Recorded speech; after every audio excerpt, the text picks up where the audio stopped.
திமுக ஆட்சியில் மட்டும்தான் போதாமைகளும் மனக்குறைகளும் இருக்குதா அப்படின்னு கேட்டீங்கன்னா கிடையாது. எல்லாருடைய ஆட்சியிலும் அது இருந்திருக்கு.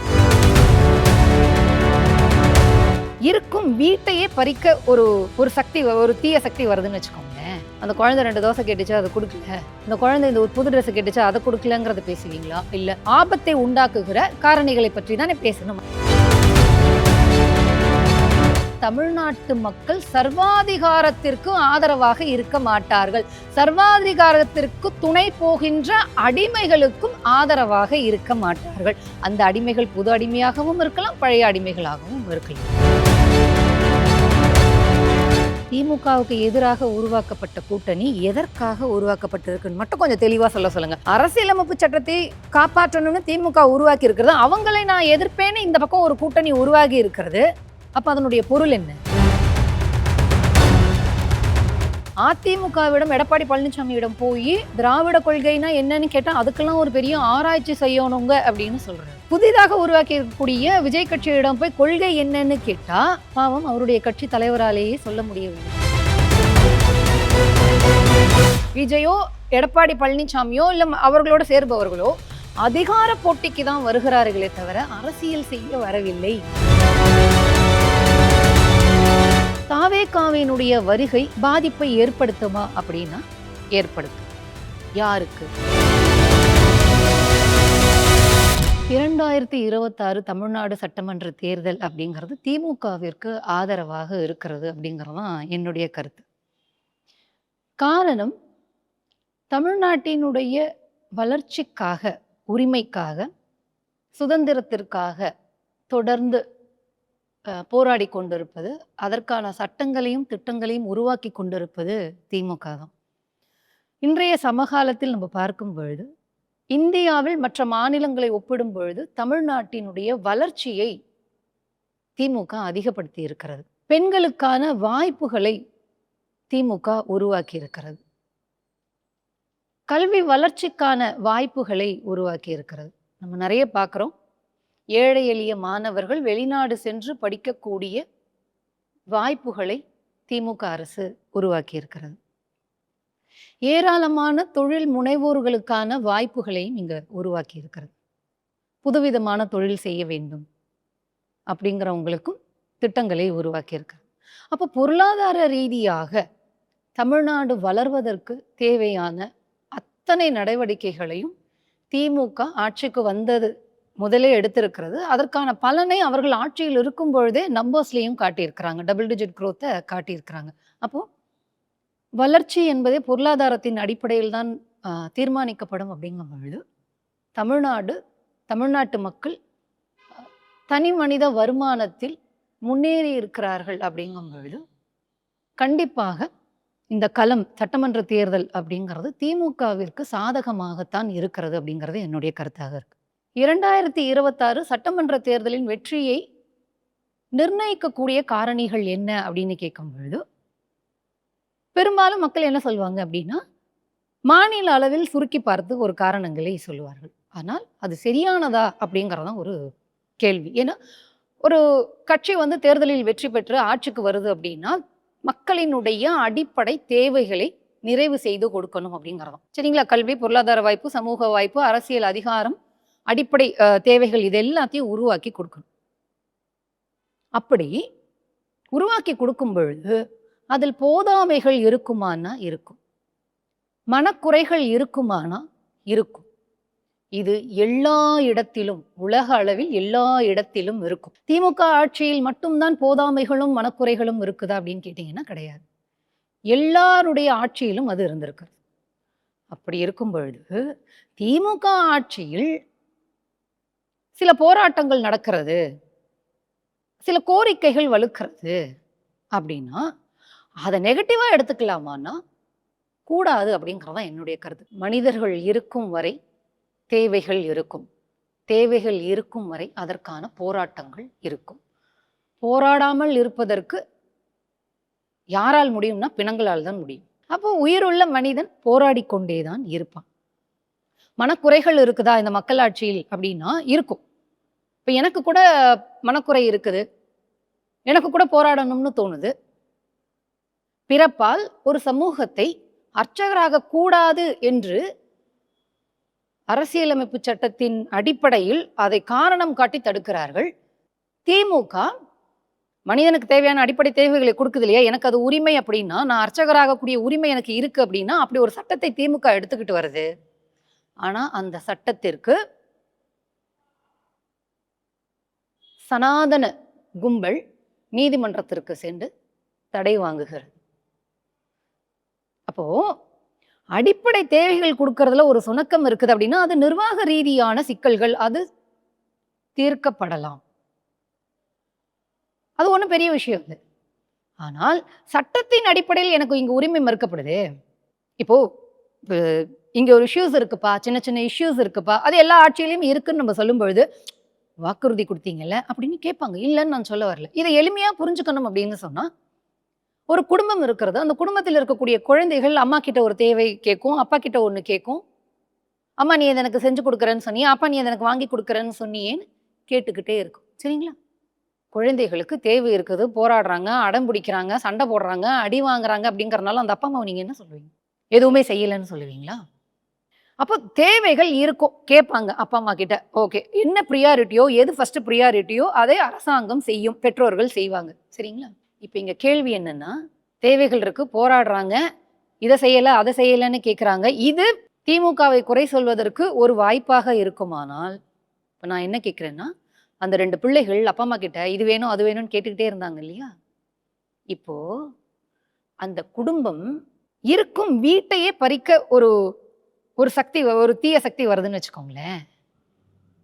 அந்த குடும்பத்தினுடைய உரிமையை பறிப்பதற்கு ஒரு கும்பல் வருதுன்னு வச்சுக்கோங்களேன். அந்த குடும்பம் இருக்கின்ற வீட்டை இடிப்பதற்கு ஒரு கும்பல் வருதுன்னு வச்சுக்கோங்களேன். அந்த குடும்பத்தினுடைய பொருளாதார வாய்ப்புகளை, உரிமைகளை, சுதந்திரத்தை பறிப்பதற்கு ஒரு கும்பல் வருதுன்னு வச்சுக்கோங்களேன். இப்போ எது இங்க பேசப்பட வேண்டும்? அந்த குழந்தை 2 தோசை கேட்டுச்சு, அதை கொடுக்கல. அந்த குழந்தை இந்த ஒரு புது ட்ரெஸ் கேட்டுச்சு, அதை கொடுக்கலங்கிறத பேசுவீங்களா? இல்ல அந்த குடும்பத்தின் இருத்தலையே கேள்விக்குறியாக்குற, ஆபத்தை உண்டாக்குகிற காரணிகளை பற்றி தானே பேசணும். அதனால தான் சொன்னேன், ஒரு சட்டமன்ற தேர்தலாக இருந்தாலும் அதை 2 பார்வையில் பார்ப்பார்கள். ஒன்று லோக்கல் இஷ்யூஸை பார்க்கறது. ஆனால் தேர்தல் என்பதே மக்களாட்சியை காப்பாற்றுவதற்கான சட்ட நடவடிக்கை. எதுக்கு தேர்தல் நடக்குது? ஒரு இடத்தில் தேர்தல் நடக்குது அப்படின்னா அங்க மக்களாட்சி இருக்குன்னு அர்த்தம். தேர்தல் நடக்கல அப்படின்னா அங்க மக்களாட்சி இல்லை, சர்வாதிகார ஆட்சி இருக்குன்னு அர்த்தம். இப்ப கள நிலவரம் எப்படி இருக்கு? இந்த சட்டமன்ற தேர்தலுடைய வெற்றியை நிர்ணயிக்கக்கூடிய காரணி எது அப்படின்னு பாத்தீங்கன்னா, இந்த பரந்துபட்ட பார்வை. தமிழ்நாட்டினுடைய இருத்தலையே ஒன்றிய பிஜேபி அரசு கேள்விக்குறியாக்கி இருக்கிறது. தமிழ்நாட்டினுடைய வளர்ச்சியை, பொருளாதாரத்தை கேள்விக்குறியாக்கி இருக்கிறது. தமிழர்களுடைய அடையாளத்தை கீழடியில் மண்ணை போட்டு கேள்விக்குறியாக்கி இருக்கிறது. இங்க இருத்தலே ஒரு பிரச்சனையாக இருக்கும் பொழுது, எனக்கான நிதி பகிர்வே இங்க வஞ்சனையாக இருக்கும் பொழுது, எனக்கான இங்க சட்ட உரிமையே பறிக்கப்பட்டிருக்கும் பொழுது, இங்க எது பெரிய ஆபத்து அப்படின்னு ஒரு கேள்வி இருக்கு. அப்போ 2026 சட்டமன்ற தேர்தலினுடைய வெற்றியை நிர்ணயிக்கக்கூடிய காரணங்களாக மக்களினுடைய அன்றாட போராட்டங்கள், கோரிக்கைகளையும் தாண்டி மாநில உரிமையும், மாநில சுயாட்சியும், பொருளாதார அதிகாரமும் தான் சட்டமன்ற தேர்தலினுடைய இருத்தலை நிர்ணயிக்கக்கூடியது. மக்களாட்சிக்கான அடையாளம் தான் தேர்தல். அந்த தேர்தலையே நீர்த்து போக செய்வோம், வாக்கு உரிமையே பறிப்போம் அப்படிங்கிற ஒரு நிலையை ஒன்றிய பிஜேபி அரசு உருவாக்கி இருக்கும் பொழுது, மக்களாட்சியை பாதுகாக்கணும், சர்வாதிகாரத்தை தடுக்கணும் அப்படிங்கிறது தானே இங்க மிக முக்கியமா இருக்கும். சட்டமன்ற தேர்தல்னு ஒண்ணு நடந்தாதானே நீங்க வெற்றிக்கான காரணங்களால நீங்க தீர்மானிக்க முடியும். ஒன்றிய பிஜேபி அரசு இங்க தேர்தலையே நிர்மூலமாக்கணுங்கிற கங்கணம் கட்டிட்டு அலையும் பொழுது, அதை தான் சொன்னேன், இங்க இருத்தலை சிக்கலாக இருக்கும் பொழுது அதையும் போராடி தக்க வைத்துக் கொண்டிருக்கிறது திமுக. அதையும் தாண்டி தமிழ்நாட்டுக்கான வளர்ச்சியை செய்து கொண்டிருக்கிறது. போதாமைகளும் மனக்குறைகளும் இருக்கு என்பதற்காக அதன் மேல் எனக்கு ஒரு கோபம் இருக்கிறது என்பதற்காக தமிழ்நாட்டு மக்கள் சர்வாதிகாரத்திற்கு ஆதரவாக இருக்க மாட்டார்கள். சர்வாதிகாரத்திற்கு துணை போகின்ற அடிமைகளுக்கும் ஆதரவாக இருக்க மாட்டார்கள். அந்த அடிமைகள் புது அடிமையாகவும் இருக்கலாம், பழைய அடிமைகளாகவும் இருக்கலாம். ஆக சட்டமன்ற தேர்தலினுடைய வெற்றிக்கு மிக முக்கியமான காரணமாக தமிழ்நாட்டு மக்களின் பொருளாதார வளர்ச்சியும் உரிமையும் தான் காரணியாக இருக்கும். அதற்கு போராடி கொண்டிருக்கிறது திமுக கூட்டணி அப்படிங்கும் பொழுது அவர்களுக்கு தான் இந்த வெற்றி வாய்ப்பு அப்படிங்கிறதும் அமையும். தேர்தல் நெருங்க நெருங்க பல்வேறு கூட்டணிகள் இங்க உருவாகும். அந்த கூட்டணியை எப்படி பார்க்கணும் அப்படிங்கிறதுக்கு முன்னாடி இங்க ஒரு பார்வை இருக்கு இல்லையா? கூட்டணி என்றாலே ஒரு மலிவான பார்வை, அது முதல்ல மாற்றப்பட வேண்டும். இப்போ திமுக சொல்வது எங்களுடையது கொள்கை கூட்டணி அப்படின்னு. அப்போ மக்களை சந்திக்கும் போது பல்வேறு கொள்கைகளுடைய, மக்கள் நலன் சார்ந்த கொள்கைகளுடைய கட்சிகளினுடைய பிரதிநிதித்துவம் அங்கு இருக்க வேண்டும் என்று கூட்டணி ஒரு கட்சி அமைக்கிறது என்றால் அதை சரியானதாக பார்க்க வேண்டும். கூட்டணி இல்லாம ஜெயிக்க முடியுமா உங்களால அப்படிங்கிறது அந்த பேச்சு எதனுடைய வெளிப்பாடு என்றால் எல்லோருக்குமான பிரதிநிதித்துவம் அப்படிங்கிற ஒரு சிந்தனை இல்லாதவர்கள் தான் இப்படிப்பட்ட ஒரு மலினமான பேச்சை பேசுவார்கள். திமுக கூட்டணியில் காங்கிரஸ் இருக்கு, கம்யூனிஸ்ட் குரூப்ஸ் இருக்கு, விசிக இருக்கு அப்படிங்கும் பொழுது ஒவ்வொருத்தருக்கும் ஒவ்வொரு மக்கள் நலன் சார்ந்த கொள்கைகள் இருக்கும் பொழுது இவர்கள் ஒன்று சேரும் பொழுது அந்த கூட்டணி உண்மையாகவே கொள்கை கூட்டணி. அந்தந்த கட்சிக்கும் அங்க ஒரு பிரதிநிதித்துவம் இருக்கு அப்படிங்கும் பொழுது அந்தந்த கட்சியில் அங்கங்க தொண்டர்கள் இருப்பாங்க இல்லையா? அப்ப அவர்களுக்கான பிரதிநிதித்துவம் இல்லையா? சரி, முதல்ல கூட்டணி அப்படிங்கறத இப்படிதான் புரிஞ்சுக்கணும். சரி, பல்வேறு கூட்டணிகள் உருவாகும். சரி, எதற்கு உருவாக்குறீங்க? எதற்கு உருவாக்குகிறீங்கிறதா நீங்க கேள்வி. திமுக கூட்டணி அரசியலமைப்பு சட்டத்தை பாதுகாக்கணும்னு உருவாக்கி இருக்கு. திமுகவுக்கு எதிராக உருவாக்கப்பட்ட கூட்டணி எதற்காக உருவாக்கப்பட்டிருக்குன்னு மட்டும் கொஞ்சம் தெளிவா சொல்லுங்க. மக்களில் ஒருவராக நானும் புரிந்து கொள்வதற்காக கேட்கிறேன். அரசியலமைப்பு சட்டத்தை காப்பாற்றணும்னு திமுக உருவாக்கி இருக்கிறது, அவங்களை நான் எதிர்ப்பேன்னு இந்த பக்கம் ஒரு கூட்டணி உருவாகி இருக்கிறது. அப்ப அதனுடைய பொருள் என்ன? மக்களாட்சியின் குறித்தோ, அரசியலமைப்பு சட்டம் குறித்தோ, உரிமைகள் குறித்தோ எந்தவித சிந்தனையும் இல்லாமல் இங்க ஒரு கூட்டம் உருவாகி இருக்கிறது. அதிமுகவிடம் எடப்பாடி பழனிசாமியிடம் போய் திராவிட கொள்கைனா என்னன்னு கேட்டா அதுக்கெல்லாம் ஒரு பெரிய ஆராய்ச்சி செய்யணுங்க அப்படின்னு சொல்றாரு. புதிதாக உருவாக்கி இருக்கக்கூடிய விஜய் கட்சியிடம் போய் கொள்கை என்னன்னு கேட்டா பாவம் அவருடைய கட்சி தலைவராலேயே சொல்ல முடியவில்லை. அவர் ஏதோ பேசுறாருங்க, வராரு, அவரோட ஸ்பீச்சை கேட்க மக்கள் வராங்க. அவர் முதல்ல பேசவே இல்லையே. பேசினாதான் கேட்க வர்றதுக்கு, பேசாம அவர் என்னத்தை கேட்க வராங்க? அப்ப அங்க ஒரு கேள்வி இருக்கு. பாசிசமா பாயாசமா என்று சொன்னவரிடம் என்ன கொள்கை எதிர்பார்க்கிறீர்கள்? இவர் ஏதோ முதலில் விஜய் என்பவர், விஜயோட கூட்டணி யார் சேர்ந்தாலும் நான் அந்த கூட்டணி இந்த பக்கத்துல இருக்கிறவங்க எல்லாரையுமே சொல்றேன், விஜயோ எடப்பாடி பழனிசாமியோ இல்ல அவர்களோட சேர்பவர்களோ அதிகார போட்டிக்கு தான் வருகிறார்களே தவிர அரசியல் செய்ய வரவில்லை.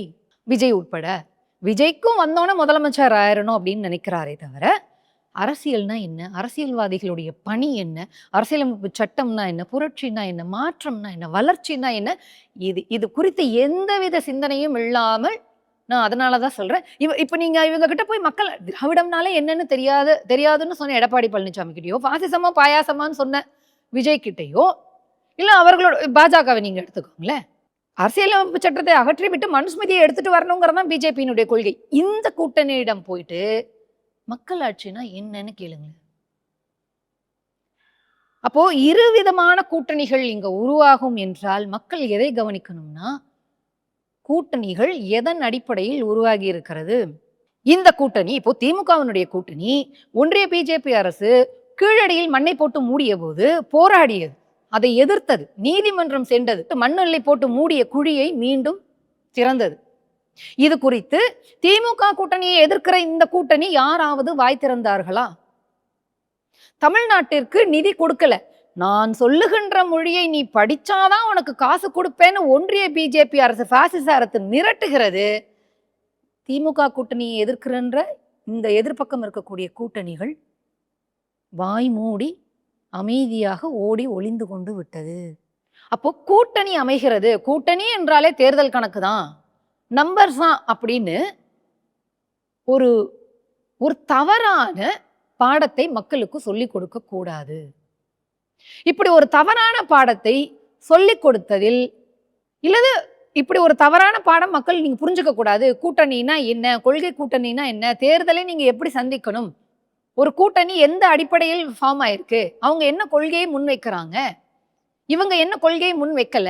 இவங்க அரசியல் பேசுறாங்களா? இல்லையா? இல்ல வெறும் அதிகார போட்டிக்கு இருக்கிறாங்களா? மாநிலம் சார்ந்து எதுக்கும் இவங்க வாய் திறக்காம இருக்கிறாங்களே அப்படின்னு மக்களை அரசியல் படுத்த வேண்டியது திமுகவினுடைய கடமை என்று எல்லாரும் ஓரமா போய் உட்கார்ந்துக்க கூடாது. இங்கு இருக்கக்கூடிய எல்லா கட்சிகளினுடைய கடமை. இங்கு இருக்கக்கூடிய ஊடகங்களினுடைய கடமை. ஊடகங்கள் வசதியாக அதை மறந்துவிட்டு, அந்த வேலையை செய்ய தவறிவிட்டு, எல்லாவற்றையும் திமுக கிட்ட தள்ளி, திமுகவே நீ ஏன் செய்யல? நீ ஏன் செய்யல? அப்ப நீ எதுக்கு இருக்க? அப்ப நீ எதுக்கு கட்சி தொடங்கின? நீ எதுக்கு அந்த அதிகார போட்டிக்கு வர? அரசியல் அதாவது நம்ம திரும்பவும் சொல்றோம். நீங்கள்லாம் அதிகார போட்டிக்கு தான் வந்திருக்கிறீங்களே தவிர, அரசியலுக்கு வரவில்லை. அப்ப அரசியல்னா என்ன? அரசியல்வாதியினுடைய பணி என்ன? அப்படிங்கிறது இவங்களுக்கு தெரியல. இவங்களுக்கு தெரியலங்கும்போது, இவங்க பின்னாடி வரக்கூடியவர்களுக்கும் தெரியாது அப்படிங்கிறது தான் என்னுடைய கருத்து. 2026 சட்டமன்ற தேர்தலில் அதிமுகவிற்கு என்ன வாய்ப்பு இருக்கும்னு கேட்டால், அவர்களுடைய கட்சியை அவர்கள் அஃபிஷியலாவே கலைத்து விட்டோம் என்று அறிவிப்பது தான் கொஞ்சமாவது மானம் தப்பிக்கும்னு நான் நினைக்கிறேன். ஏன்னா அதிமுகவை அழிப்பதற்காகவே ஒன்றிய பிஜேபி அரசு எல்லா விதமான செயல்பாடுகளையும் செய்து கொண்டிருக்கிறது. அதனுடைய தலைமை பொறுப்பில் இருக்கக்கூடிய எடப்பாடி பழனிசாமியும் அமைதியாக இருக்கிறார். ஒன்றிய பிஜேபியினுடைய தமிழ்நாட்டுக்கு எதிரான எந்தவித செயல்பாடுகளையும் கண்டிக்காதவர் அதிமுக எடப்பாடி பழனிசாமி. எஸ்ஐஆர் வந்துச்சு. அதை ஆதரித்தவர் எடப்பாடி பழனிசாமி. இப்ப கிட்டத்தட்ட 1 கோடி பேரினுடைய வாக்குரிமை பறிக்கப்பட்டிருக்குது. அதிமுகவில் இருக்கக்கூடிய ஜெயக்குமார் வீட்டிலேயே வாக்குரிமை பறிக்கப்பட்டிருக்குன்னு அவர் சொல்றாரு. ஆனா எடப்பாடி பழனிசாமி ஆதரிக்கிறாரு. தமிழ்நாட்டுக்கு எதிரான எந்த செயல்பாடுகளையும் அவர் கண்டிக்கல. 100 நாள் வேலைவாய்ப்பு திட்டத்தில் ஒன்றிய பிஜேபி அரசு நிதியை குறைத்ததை எடப்பாடி பழனிசாமி கண்டிக்கல. அப்போ அதிமுகவினுடைய இருத்தலே அங்க இல்லையே. அதனாலதான் சொல்றேன், அதிமுக கலைக்கப்பட்டு விட்டது என்று எடப்பாடி பழனிசாமி அறிவித்து விட்டு ஊரை பார்க்க போவது அப்படிங்கிறதா சரியானதாக இருக்கும். மக்களுக்காகவே பேசவே இல்லையேங்க அவரு. அப்புறம் இவர்களை எப்படி ஒரு கட்சியாக எடுத்துக்கொள்வது? அதிமுகவிற்கு எந்தவித இடமும் இல்லை. அதிமுகவை அழிப்பதற்கே ஒன்றிய பிஜேபி அரசு அவர்களோட கூட்டணி சேர்ந்திருக்கிறது. அதிமுகவினுடைய மிச்சம் இருக்கக்கூடிய சொற்ப வாக்குகளையும் பிஜேபி சுவாகா பண்றதுக்கு தான் அங்க சேர்ந்திருக்கு அப்படிங்கிறதான் உண்மை. தாவேகாவினுடைய வருகை பாதிப்பை ஏற்படுத்துமா அப்படின்னா ஏற்படுத்தும். யாருக்கு? அரசியல் குறித்து இன்னும் புரிதல் ஏற்படாத இளைஞர்கள் இந்த மக்களாட்சி, இந்த அரசியல் அமைப்பு, அதிகாரம், உரிமை அப்படிங்கிற எந்தவித அடிப்படை புரிதலும் இல்லாமல் இந்த தளத்திலிருந்து நகர்ந்து போவதற்கு வாய்ப்பு ஏற்படுகிறது. இழப்பு என்பது அந்த இளைஞர்களுக்கு தான். ஏன்னா தாவேகாவினுடைய தலைவர் என்றைக்காவது அரசியல் பேசியிருக்கிறாரா? அதிகாரத்திற்கு நான் வர வேண்டும் என்று தான் பேசுறாரே தவிர அரசியல் பேசவில்லை. எஸ்ஐஆரா? பேச மாட்டாரு. 100 நாள் வேலைவாய்ப்பு திட்டத்தில் நிதி குறைப்பா? பேச மாட்டாரு.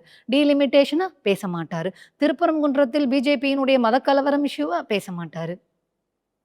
அப்போ தாவேகாவினுடைய வரவு யாருக்கு இழப்பை ஏற்படுத்தும் என்றால் விஜய்க்கு தான் இழப்பை ஏற்படுத்தும்.